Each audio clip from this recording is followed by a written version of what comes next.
Баршаңызға сәлем. Бүгін сіздермен оңай және тез дайындалатын, дәмді қытырлап шығатын пияз сақиналарын жасаймыз.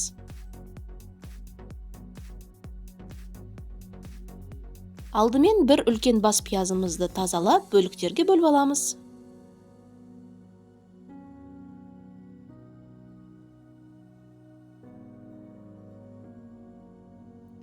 Әрбір бөлінген пияздарды осылай бір-бірінен ажыратып аламыз.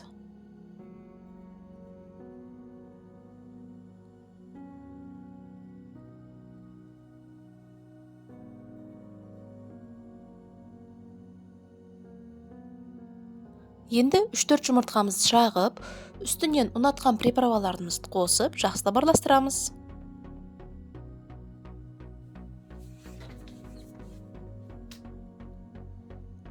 Енді пияздарымызды алдымен ұнға, сосын жұмыртқаға, панировочный сухарикке, тағы да жұмыртқаға, сухарикке салып, қызып тұрған майда екі жағынан қызарғанша пісіріп аламыз.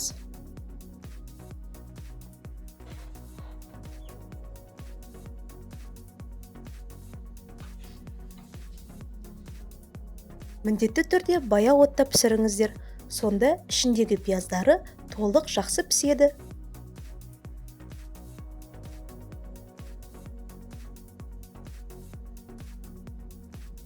Қалған пияздарымызды тура осылай пісіріп аламыз.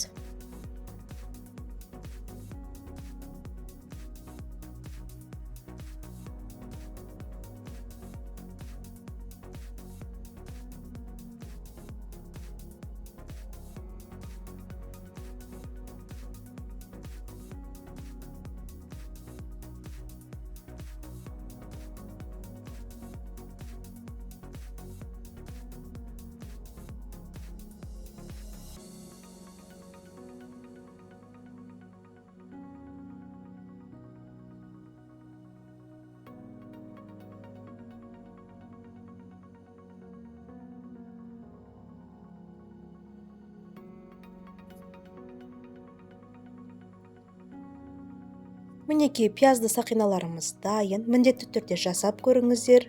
Өте тез дайындалады, әрі дәмді шығады. Баршаңызға ас болсын. Менің каналыма тіркеліп, лайк басып, қолдап кетіңіздер.